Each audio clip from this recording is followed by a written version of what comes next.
Oh hi minasang! This is Kathy and welcome to my vlog. Grabe ang tagal ko rin hindi nag-post dito. Dahil nga syempre alam niyo na, pinaghandaan ko mabuti yung licensure examination. At naging maganda naman yung resulta niya. Naipasa ko siya sa first try lang. Alam niyo ba na sobrang hirap ng exam na yun? Ginagawa kasi yun nationwide dito sa buong Japan. Kaya kagaya ko kung isa ka ring kaigo or care worker dito sa Japan, mapa-trainee, SSW o kung anong visa yung hawak mo ngayon at gusto mo ring maipasa yung Kaigo Fukushishi examination, patuloy mo lang panoorin yung mga vlogs at mini vlogs ko sa aking mga social media accounts. Yung FB page ko na Nursing Assistant Life in Japan by Catherine Ogalesco, yung TikTok ko naman ay Catherine Ogalesco at itong YouTube channel ko na Catherine Ogalesco. Dito ako mag-share sa inyo ng mga study plans, strategies ng pagre-review ko at yung mga libro at reviewer na ginamit ko. Pero hindi ibig sabihin nun na kung naging effective sa akin yung study plan ko or yung strategies ko ay magiging effective din sa inyo. Kaya kayo pa rin ang magde-decide kung gagayahin nyo or babaguhin nyo. Basta i-share ko lang sa inyo yung mga ginawa ko para madagdagan yung ideas ninyo. So nag-start ako mag-take ng Jitsumusha Kensho noong December 2023. 2 years mahigit pa lang ako dito sa work na Kaigo. May nagtanong kasi sa akin kung kailan daw pwede mag-take ng Jitsumusha Kensho. So bago ako mag 3 years ay nag-take na agad ako. October 2024 ay pang 3 taon ko na dito nga sa ospital na pinapasukan ko. So isa rin sa mga requirements para makapag-take ng Kaigo Fukushishi exam ay yung 3 years work experience as Kaigo. Sa mga hindi nga pala nakakaalam, pwedeng yung 3 years na yon ay sa isang company lang or pwede rin naman na dalawang company. For example, nag-start ka ng work na Kaigo sa company A, tapos after 1 year ay nag-resign ka doon. Tapos lumipat ka sa company B at doon ka naman naka 2 years. All in all, ay may 3 years work experience ka na as Kaigo. Kaya pwede ka na mag-apply ng Kaigo Fukushishi examination. As long as maipoprovide mo yung documents na nagpapatunay na nakatapos ka ng 1 year doon sa una mong company. Plus yung documents na nagpapatunay na naka 2 years ka na rin dito sa bago mong pinapasukan na company. In my case, naka 7 months na ako doon sa una kong pinasukan na caregiving facility. Plus naka 3 years mahigit na ako dito sa pinapasukan kong ospital. So in total ay nasa 4 years na talaga akong nagka-Kaigo. So January 2024 pa lang ay eligible na ako na mag-take ng Kaigo Fukushishi exam. Pero alam ko sa sarili ko na hindi ko pa kaya nung time na yon. Hindi pa ako physically and mentally ready. Since SSW1 visa naman yung hawak ko, meron siyang 5 years validity. At matatapos to ng December 2025. So ibig sabihin meron akong isang chance lang para makapag-take ng Kaigo Fukushishi exam. Kaya binus ko talaga 100% ng lakas ko para sa pagre-review.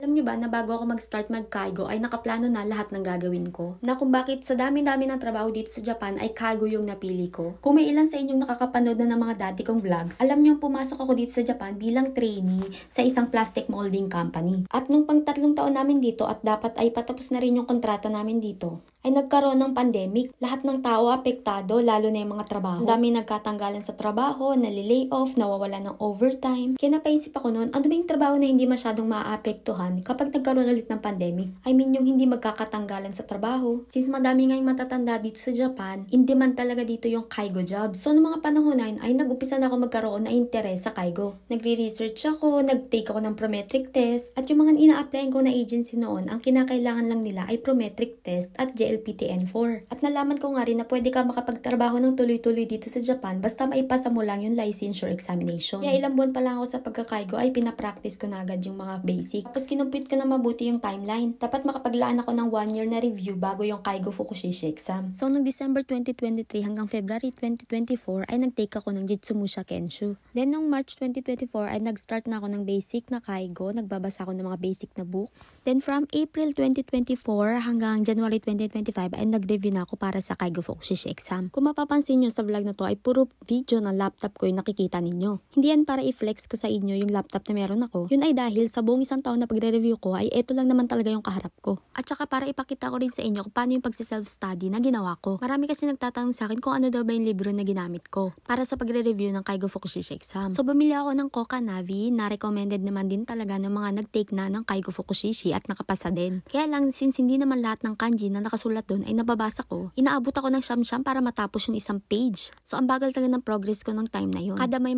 encounter akong hindi ko alam na kanji at hindi ko alam na words ay i-search ko yung meaning niya. Sa tingin ko talaga ay bago ko matapos ang isang libro na yun ay abutin ako ng siyam-siyam. Kaya nag-isip ulit ako kung paano nga ba yung pagre-review na gagawin ko na fit sa akin. Yung mabilis pero maiintindihan ko. Pero don't get me wrong, kung effective sa inyo pagbabasa ng libro na yon ay go lang. Ang i-share ko lang naman dito ay kung ano yung pinagdaanan ko personally. So dahil naboboard nga ako magbasa ng libro na yon, ang ginawa ko ay nag-search ako sa YouTube. Doon ako nag-search ng about sa Kaigo Fukushishi. Dahil nga visual learner ako, mas natututo ako pag nakikita ko. Para kapag may personal teacher kapag ganun. So try nyo i-search yung Kiton at Kaigo Fukushishi Taisaku. Sobrang dami kong natutunan sa channel na yan. Noong mga panahon na nakita ko yung channel channel niya, konti pa lang talaga yung nanonood. Nasa 1,000 to 5,000 views lang yung per video niya. Konti pa lang din yung subscribers niya noon. Pero nung binalikan ko ngayon, grabe, nasa 50 to 100k na yung views niya per video. Very informative naman kasi mga videos niya. At sobrang laki din talaga ang naitulong niyan sa akin. Ang linaw pa ng mga explanation niya. Though syempre, merong itlang mga times doon na binabalik-balikan ko yung mga videos kasi hindi ko kagad ma-get sa unang explanation niya. And normal naman yun kasi may mga words din talaga na hindi pa tayo alam. At sa tingin ko, mas deserve ng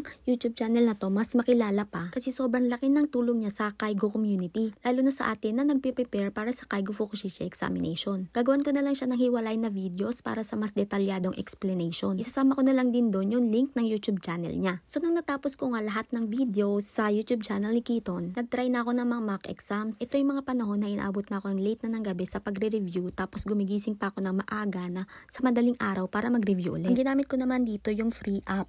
Ando na lahat ng 10 years worth of old exams ng Kaigo Fukushishi. So mga old exams po siya. Ang inaral ko lang doon ay mula 2020 hanggang 2024. So 5 years lang kasi gusto ko yung mga updated na questions lang yung aralin ko. Tapos pinaulit-ulit ko lang siya hanggang ma-perfect ko yung isang set. Ito naman yung nagpunta ako sa may City Hall. Kasi nag-offer sila ng free review para sa magtitake ng Kaigo Fukushishi exam. Nasa 10 lang kami dito, tapos puro foreigners yung kasama ko. May Nepal, Indonesian, Vietnamese, tapos 2 kaming Pinoy. Kinakabahan nga ako nung araw na to kaya ang aga kong dumating. Pero naging okay naman siya kasi yung mga ni-review lang namin dun ay napag-aralan ko na rin. Yung mga old exams din siya kaya alam ko na talaga yung mga sagot. Pag natapos mo yung test ay pwede ka nang umuwi agad. So after nga nun ay umuwi din ako agad kasi ayoko magsayang ng oras. Pag uwi ko nga sa bahay ay naligo at kumain lang ako tapos nag-start ulit ako na mag-review. Nung natapos ko nga reviewin yung mga videos ni Kiton, binalikan ko ulit siya. Pero this time naman manonood na lang ako habang tinitingnan yung notes ko. Ito nga pala isa sa example ng mga lecture videos niya. Ipaparinig ko sa inyo para may idea din kayo.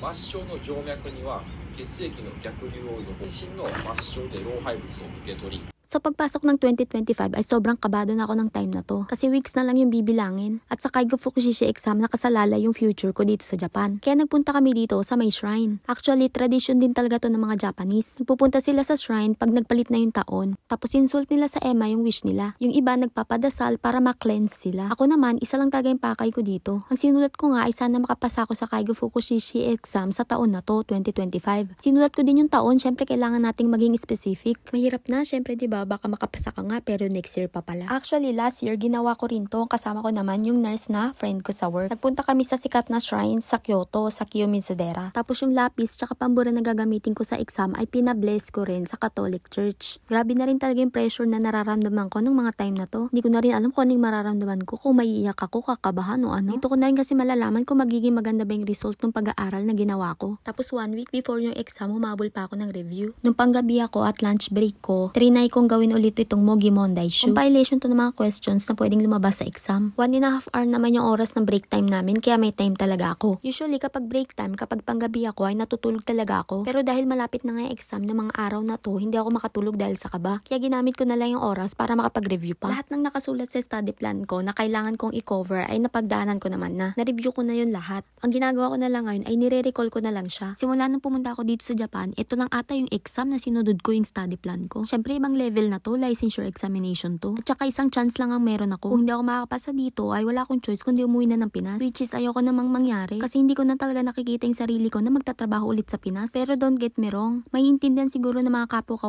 OFW dito sa Japan kung ano yung sinasabi ko. Once kasi na magtrabaho ka dito sa Japan, makikita mo talaga yung malaking pagkakaiba nila. Ito nga pala itsura ng pader ko habang nagde-review ko. Puro sticky notes, calendar, yung mga kailangan kong i-review, yung mga importanteng information, yung mga meaning ng words na kailangan ko makabisado. At syempre, yung pinaka-importante sa lahat, yung minamanifest natin Gokaku. So this is it. Ito na nga talaga yung araw ng exam. Dito na tayo magkakasubukan. 10 AM yung start ng exam pero 8:30 pa lang pwede na pumasok sa room. Kaya ang ginawa ko ay 3:30 ako gumising. Para may 2 oras ako mag-prepare. Mabagal kasi akong kumilos. Tsaka bago yung araw mismo ng exam ay hindi na ako nagpuyat. 8 PM pa lang kahapon ay tulog na ako para may 7 to 8 hours akong tulog. Malaki kasi ang epekto ng pagpupuyat sa tao. Pwede kang ma-mental block dahil sa puyat. Sayang naman yung isang taong pinaghirapan ko kung mapupunta lang sa wala, diba? 5:30 pa lang ay naglakad na ako papuntang train station. 20 minutes din kasi nalakad yun. 6:30 pa naman yung dating ng train kaya may time pa ako makapagpahinga. Sobrang lamig pa nung time na to kasi winter pa din naman nung January. Pero walang-wala yung kaba na yan sa lamig na nararamdaman ko. Sa Kyoto nga pala yung test site ko, yun kasi pinakamalapit sa lugar namin. Habang papunta nga sa may test site, meron na kaming mga nakakasabayan, mga Japanese at mga foreigners kagaya ko. Sa mga hindi nga pala nakakaalam, ang Kaigo Fukushishi ay tinitake ng mga Japanese at mga foreigners na nagtatrabaho bilang Kaigo. Pagpasok ko nga dito sa room ay talagang na-overwhelm ako. Hindi ko sure kung nasa 300 plus kaming lahat na nandito. Partida, isang room pa lang to. For sure ganito yung kadami sa ibang room. Nahahati nga pala sa dalawang set yung exam. 2.5 hours sa umaga, 3 hours naman sa hapon. 2 months after ng exam ay lumabas na yung result. And as you all know, nakapasa nga ako. And 6 weeks after ng result ay dumating na rin tong certificate. Nagbunga nga ng maganda yung isang taon kong pagre-review. Ito yung 1-year study journey ko para sa Kaigo Fukushishi exam. Sana ay naging inspirasyon to sa inyo na mga magtitake din ng Kaigo Fukushishi exam in the future. So bye! See you nara!